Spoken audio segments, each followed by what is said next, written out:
Hello, I'm Khoong. Hi, I'm Theodora. Welcome to the Moringa Ventures podcast.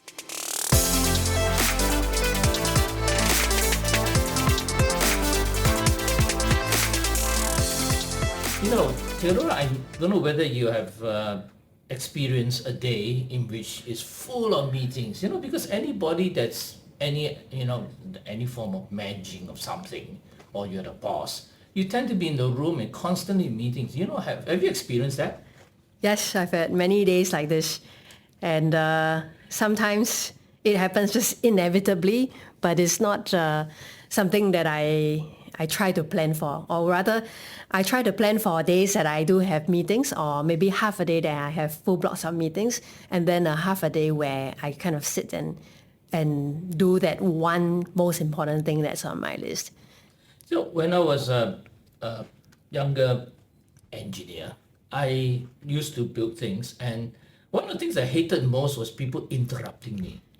And to be called by your boss to go into a meeting, sometimes you really think of it's not very productive. Of course, to the boss, it's very productive because the boss uses it to steer the project, make sure everybody's informed, everybody's coordinated. But to the poor chap who is building something, that is such a massive suction of your creative energy that you have to sit down there and listen and to participate in the meeting and then get back to your creative work. Yeah, and that's what they call the maker's schedule, right? That you need stretches of work. I mean, just imagine an artist at work or a coder. You kind of are in a train of thought of expressing it, and then halfway through, something comes up. Could even be social media, and then your train of thought gets lost, and then that thought is just gone. That's possible. Sometimes I put my phone on do not disturb, and I do not look at notifications for half a day, especially when I really need to get things done. But of course, very, very important notifications and calls still do come up, because you do want to, for me, I do want to be able to react, to be notified of critical things, right? I totally get where you're coming from. Yeah, there was a story that I heard of that sort of illustrates this dilemma between the manager and the maker, so to speak. A boss was getting a little bit anxious, not knowing how the project was proceeding. It's a very time-sensitive project, an important customer. So he called up his chief engineer and demanded that the chief engineer give him a progress report and to allay his fears that things are not behind schedule, and he just wanted to manage, right? So he interrogated this chief engineer for some time. Chief engineer gave him whatever information he wanted and so on and so forth, where the challenges, that things are being handled and so on and so forth. So after 1 hour, the boss actually asked the chief engineer, so are you telling me that, based on the original schedule, you are on it, you are actually able to meet it? So the chief engineer turned to him and said that, yes, it's the original schedule minus 1 hour, because it's the 1 hour that you took from a schedule.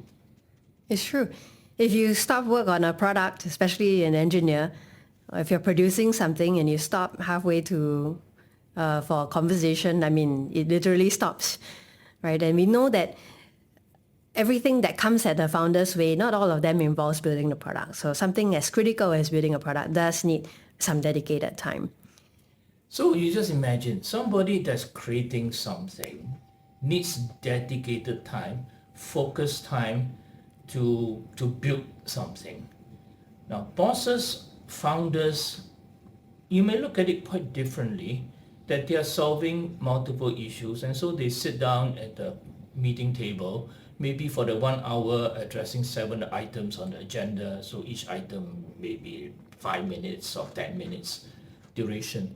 So the question is that meeting in that room something that's creating something? Is there any focus, or is it just a rambling of people talking and that is absolutely unproductive?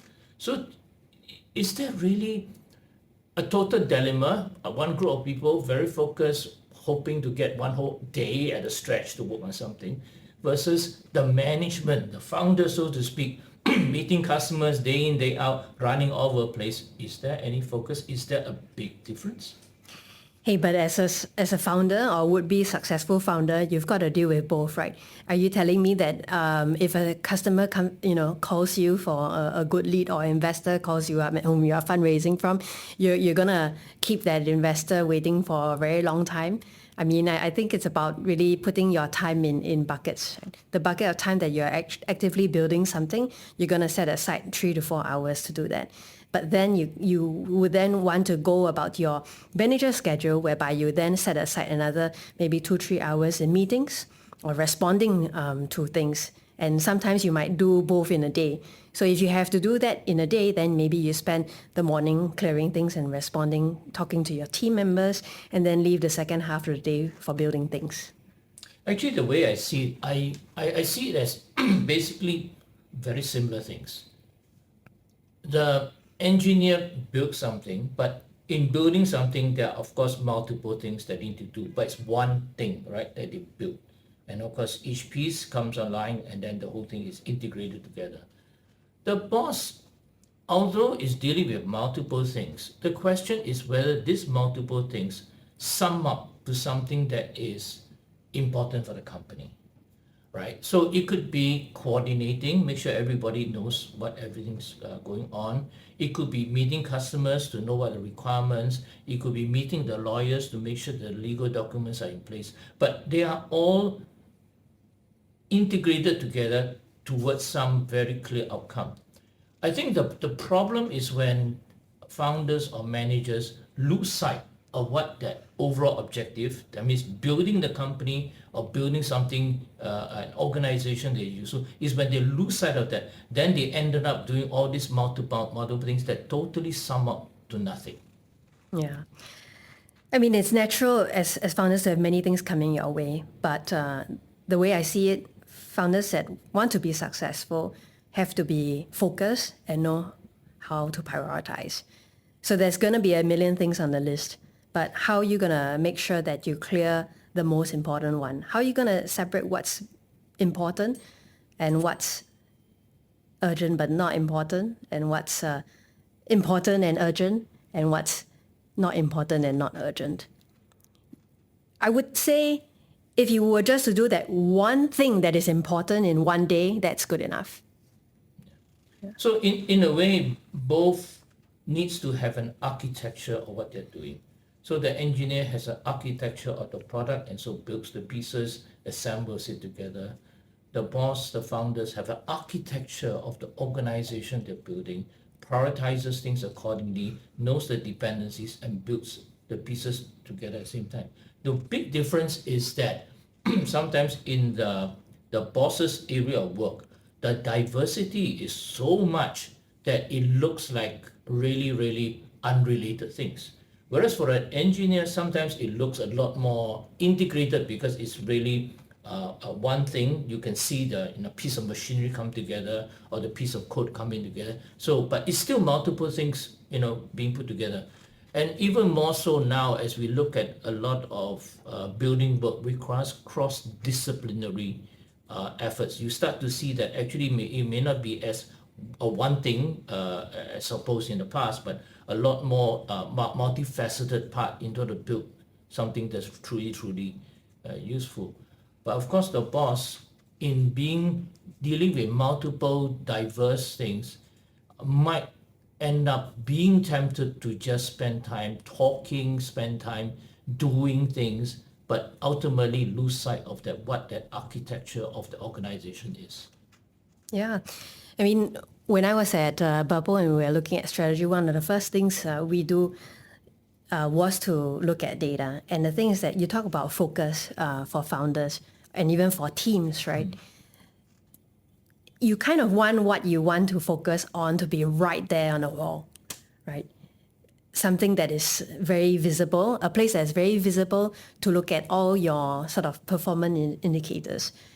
Whether is it sales, whether is it users, whether is it traffic, right? These are the key things that you want to see on one screen, and that's something that we actually put up on a wall. So that when teams gather even around the pantry and we see that on the wall and things like that, or when we pass by, we can easily just look at it and say, hey, we got to do this, let's follow up on this thing. It's not, oh, give me a second, I'll go back to my dashboard to pull that up. So you just want to have live data at your fingertips. And that's one thing that companies do. I've seen that even in front of the largest solar companies that need to react in real time, and not even those that may need to react in real time would want to put some of their key objectives up on the wall. It just has to be seen. Yeah. So I think what you mentioned about numbers and so on and so forth are really expressions of what the architecture would be like for the company. Because in if you are building a building, your architecture is shown in line drawings of what things are, dimensions, and then project management plan. You need to put a foundation, and then you need to put this piece and so on and so forth. So that architecture puts all the different pieces together. It's expressed in a certain way, a pictorial way, line dimensions and perhaps the materials and things like that. So in the boss's world, you also need to have some way of expressing that architecture so that the team, as you mentioned, will be able to look at that and actually know what is their contribution to the overall effort. And if something needs to be changed, needs to be advanced further, needs to be addressed, it's expressed in a way that people can relate to and can see.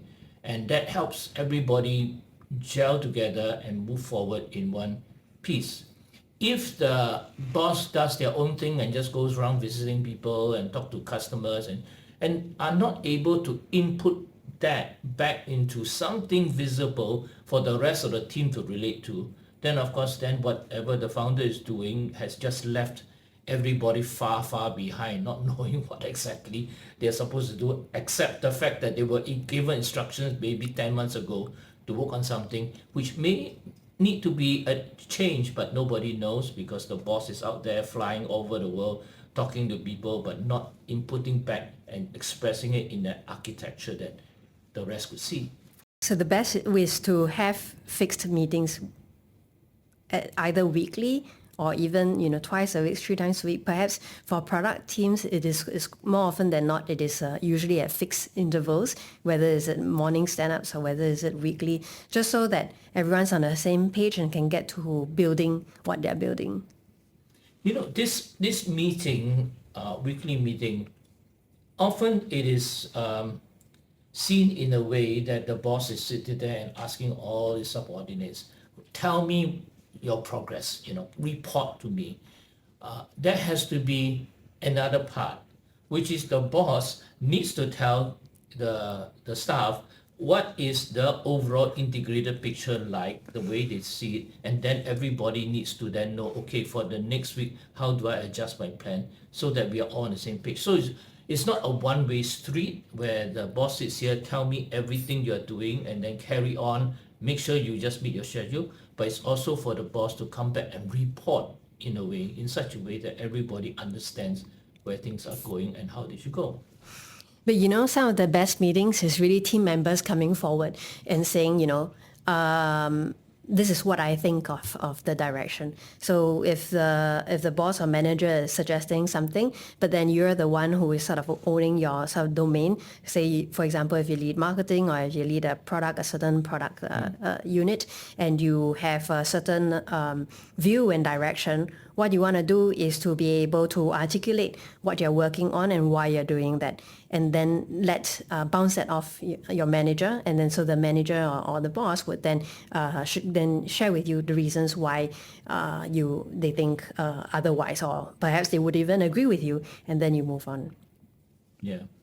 So when it comes to product development, I remember there was a story that was told to me. It's a real story. This is a company where one of its branches is to build handphones. And then handphones, of course, have its own user interface and so on and so forth. So one of the executive vice presidents was basically, of course, they all have to use the company's handphone. So he would use the handphone, and he's very critical about the user interface. So every meeting, he will actually go in front of everybody and say that, this is not good, this is not good, this is not good, it's not working, and so on and so forth. Of course, the executive vice president in charge of the handphone is very, very angry that somebody will be criticizing his division's work. So it came to a fall where the guy who was a critic was put in charge of the handphone division. And so the amazing thing was that the handphone division completely changed and became one of the best-selling handphones out there in the market.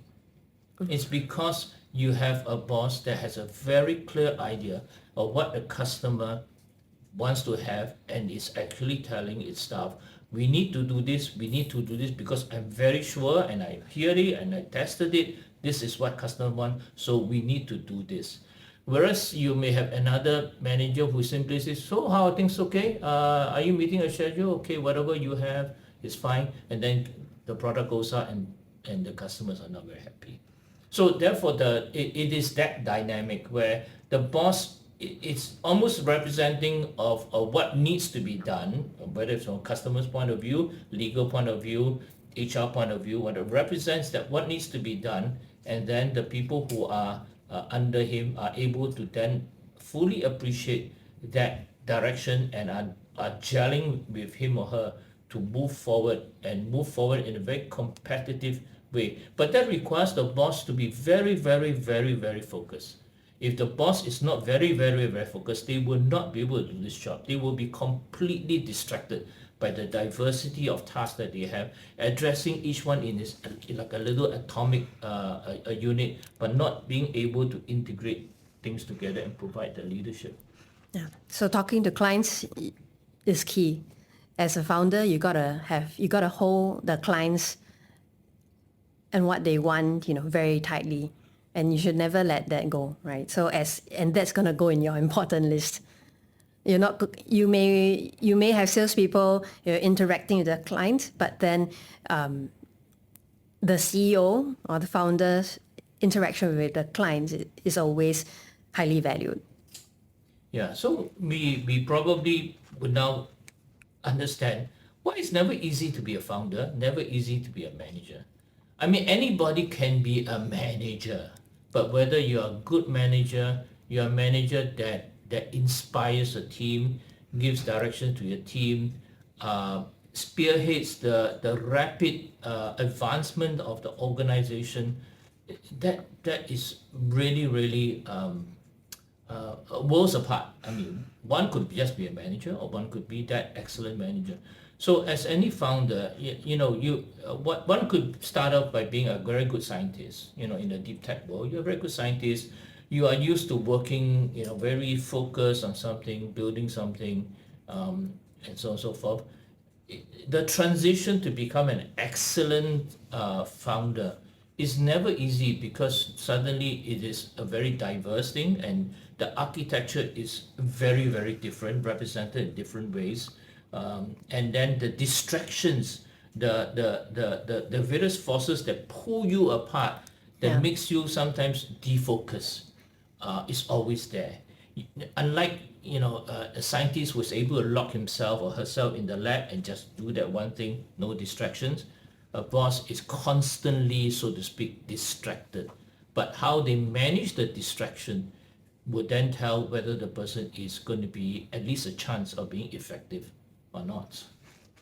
So just now what you said about having a good team culture, right, and making sure you touch base with your team is definitely one thing on the important list for a founder. Yeah, and the other part perhaps is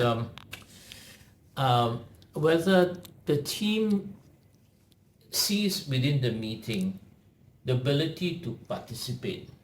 Because just imagine the executive vice president of the company will come into the meeting and simply say that you guys have now improved the user interface. It is still not good enough. We need to get this done and because it just takes too many steps to get to this important function that everyone wants to. I need a simpler solution. So now what does the team do? One is the team just simply say, yes sir, I'll just do exactly what you say.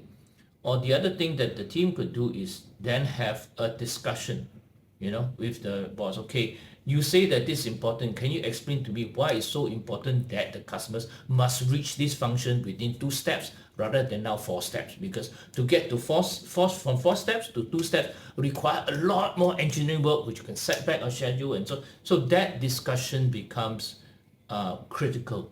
Otherwise, what happens is that the boss says everything, da da da da. The team does everything. The schedule slips because nobody told the boss what is the cost of any of this operation. So whether that culture, as you talked about, allows people to speak up and to provide their input from their perspective. Whether the HR person will simply say, if you want to hire another engineer, you can, but we have to go through and source this and that. Let me see where I can find somebody. The guy who from accounts may simply, you don't have a budget. What are you talking about? How do I squeeze money from this and so on and so forth? So everybody participates in such a way rather than yes sir, yes sir, yes sir, and then everything falls apart because one cannot assume the boss is always right. Exactly. And just now, Khoong, you were mentioning about becoming an excellent founder. I think at some point in time when you have a plan and you do it well enough, I think at some point you would feel that, hey, I'm on top of things, right? But then things do happen in cycles, right? There are times that your business go up and there are times that your business comes down. And so one day you're going to feel you're on top of everything, and the next day you're going to feel you're on top of nothing. So what's the best way then to deal with things? We may have a structure, and I find I face this problem myself. I do have a structure, say alternate days I would be in office clearing work, and every other day I would be out at meetings, right? That's the way to sort of stagger the work. And that would happen for a few weeks, and then suddenly maybe if I travel for 1 week, everything is messed up that week and the following week, right? So how do you then go back to things? And how do you go back to when things are down? So sometimes sometimes I take notes on my app. Google has a free to-do list, and I put down, I list out all my things that I have to do. And sometimes I use notes on my iPad. I do a bit of note-taking. But then when I get super overwhelmed, you know what I revert back to? I revert back to a notepad and a pen to write down the top 5, 10 things that I need to do. Because when I'm really overwhelmed, my screen where I read my to-do list on Google and my notes on iPad is just going to be flooded with many other things. It could be emails, it could be documents, coming back to that good old pen and paper is where I'm going to see for at least the entire day what we need to be working on. Yeah, so having tools like this in a way keeps us honest, because I'm sure every founder, it feels very pressurized, will ultimately feel very tired. And then, they'll start thinking, okay, I'm so tired, I need time to go and chill out, right? And what do some people do to chill up? They open up the social media. And then when they open up the social media, they start plowing through one social media interesting thing after another. And next thing you know, half a day is gone. And if you're not careful, the whole day is gone. And so your chill out, instead of just spending time to go and maybe get a quick power nap of 2 hours, ends up being 8 hours of wasted time because you're just too fascinated. So there are a lot of distractions. So I think the technique you talk about is useful. Is when you feel tired, it is also good to just put together a list of things you need to do. It's one way to get started, because sometimes if you don't deconstruct what you need to do into itemized things, it just feels overwhelmed. Too many things to do, and so when too many things to do, you're looking for escape route, and so procrastination is one, social media is another one, having coffee with friends just to relax is one. But once you look, let me just list down what are the things I need to do, 1, 2, 3, 4, 5, 6, 7, 8, 9, 10, and start going through item 1, let me just do it, item 2, and so on and so forth, and then you actually find that you are able to make progress, but you may even schedule time for rest. I say, okay, I schedule 1 to 2 hours for me to have a break. walk around the campus just to breathe the air, and whatever, and I only allocated 2 hours for me or whatever, that's okay. Scheduled rest periods, rather than leave everything in the mind to remember, and then the whole problem is so big, it just weighs you down like a dark cloud. Yeah, exactly. Do whatever you need to stay focused, right? I think, my mom actually tells me that the way she stops playing games and to get on with things at home is to delete the app. So she completely deletes it off her iPad and her phone, and she says that I'm not going to play this for 1 week, right? She's in her 70s, right? But I mean, I've heard this going for students and founders. Do whatever that you need to do to just get it off. And for me, I put it on do not disturb on my phone for a couple of hours. But then, if you have to delete it, you delete it, right? If you really have to get something done, right? That's what you're gonna do. Yeah. But even sometimes having a list of things to do, it also depends on what you put on the list. So maybe some founders are very smart, very clever, very energetic, and so forth. And so they go and put items like this: get a master's degree, learn a new language, ta ta ta ta ta ta ta. You got 5 big things to do. The question is that, do you really have the capacity to do this? Because each item itself may take an enormous amount of effort. So you ask yourself, are you overly loading yourself? It's just that you might overload your team. Being too ambitious to do something. You might also become too ambitious for yourself.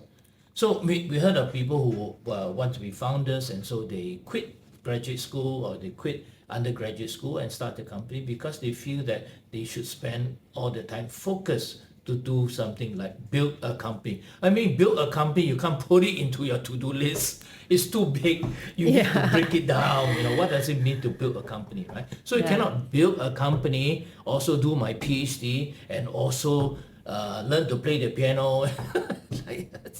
So that has to be a bit of realism. So I think to-do lists are very good when you're able to do it. List down what exactly you want to do to fulfill the purpose at the level where you can manage and accomplish it. You cannot put too big an item, which actually puts too much load, and you will not. And instead of looking focused, you're so defocused, and you can't accomplish anything. Yeah, I mean, and we are coming round to the year end very soon in a couple of months. I can't believe how fast this year flew, right? And we always talk about writing New Year resolutions. How often does that get followed? I mean, the drop-off rate for people who sign on gym memberships at the beginning of the year after a few months is just insane. I reckon it's at 90%. What do you think? People sign on packages at the start of the year, and then who's working out in November and December? It's a nice to-do list. So the purpose or the objective, lose 10 kg. Action item is sign up gym membership, and then of course every week go to the gym 3 times or whatever, right? Very nice. But why does it fail? It's really self-discipline. So it sounds How committed are you? How committed are you to the goal? So one can have a lot of New Year resolutions. One can have a lot of to-do lists. How committed are you to executing? Yeah, actually, okay, well, I'm guilty of that myself. But okay, the way to look at it, in a year, I've spoken about this before to an audience, and that is, if you want to decide how to plan a year for yourself, look at a year like a jar. And then what you have are big rocks and small rocks. And what you're going to do is to put the big rocks first. You can ask yourself, what are the 3 or 4, maybe or 2, 3 or 4 things that you think are the most important for you for the year? And then you're going to put that in first. It could be hitting 10 million in revenue. It could be spending more time with your old folks. It could be taking care of your newborn, right? Whatever it is, that's going to be your 3 big rocks, right? You're not going to be able to put 10 in it. Just choose 3 or 4. And what's going to happen is that throughout the year, there's going to be things coming at you. And that's going to be the small rocks, things that you need to do that actually starts completely filling up your time. If you did not at the start of the year tell yourself what are the big rocks that you have for the year, then you're going to find yourself dealing with so many small rocks coming your way. And very soon, if that's going to fill up first, you're never going to have enough space to put in your big rocks. So that's how you sort of stay focused for the year. I find that extremely helpful. What is your... Yeah, I think that's where, we look at it. Firstly, you must have a very strong idea. What is it you want to accomplish as a founder? Really, what is the good thing you are going to produce at the end of the day that people will want to take up what you have produced and pay for it? So have audacious goal if you want, but be very clear how to accomplish it and be very realistic. You can't do too many big rocks because building a company is a very big rock. And that's too vague. Building a company. That's the biggest thing that you can put down on your list. Yes, and there are too many variables as well. The rock may go bigger. And then finally, you just need to have the discipline to be focused and persevere in order to build something useful. But at the end of the day, and we spoke about this at another podcast, is that you need to have a sense of commitment and a sense of feeling not feeling down on yourself, because you could, despite everything, not be able to accomplish. I mean, that is never a silver bullet towards building a company, but always realize that despite everything that we talked about, what you attempted to do, you ended up not accomplishing it for one reason or another. And sometimes a lot of things are beyond your control. It is important to realize that by itself is an achievement, because you learn something, which a lot of people who have not gone through the journey that you took don't have the same lesson, don't have the same experience, don't have the same gift of insight that this failed venture, whatever you call it, has given you something that will propel you to your next venture. So never feel that you are a failure because the venture failed. Think of it as this is a lesson that was learned that will put you on a better position for the next venture that you take. Never be discouraged.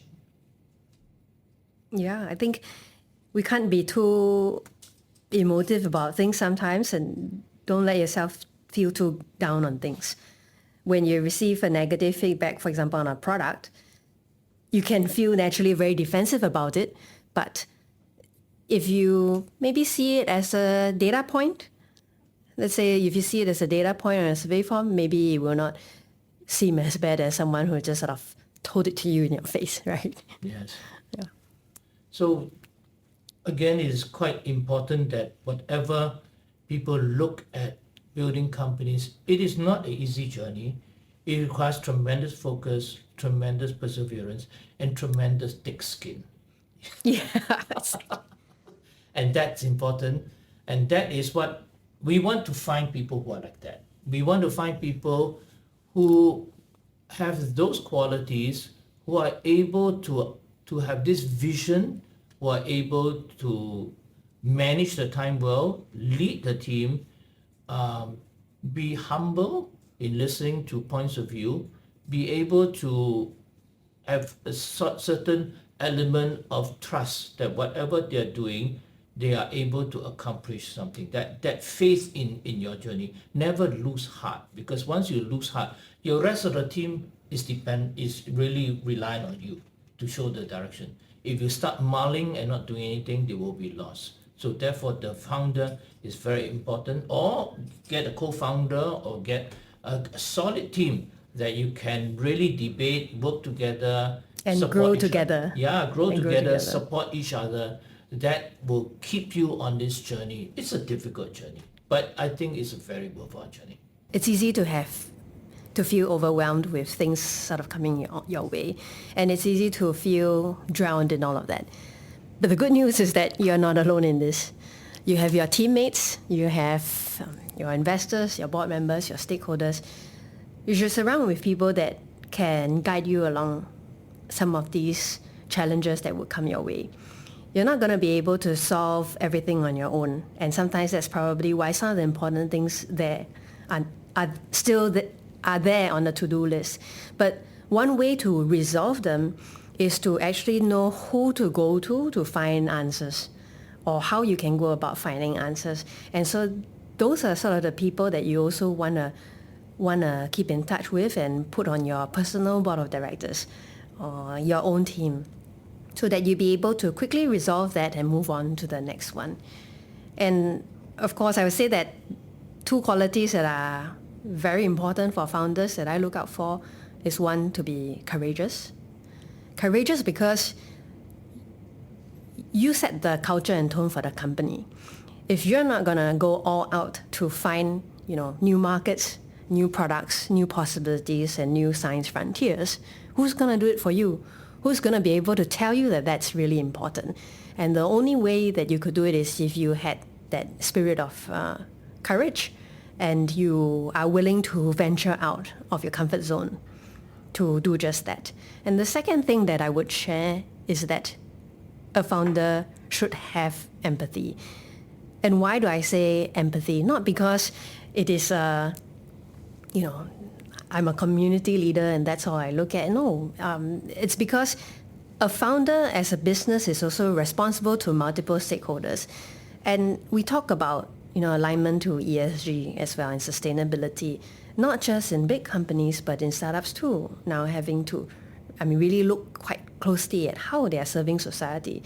And if they do not have this innately, how are they going to relate to the customers? How are they going to relate to their teams? And how are they going to be responsible to society and investors? And how are they going to be accountable also to investors who have been supporting them along the way, right? These are two very critical qualities that I look out for, but I would say, founders, you are not alone on your journey. So founders, you have a lot of things that you need to deal with. So what is critical for me is be humble and be focused. Well, Theodora, that's all the time we have today. It was a very interesting conversation. Started off all the way from talking about the difference between the boss and the engineer, right down to the founder who has to take on this audacious goal of building the company. And that's the end of today's podcast. So say bye-bye. Thank you, Khoong. See you next time.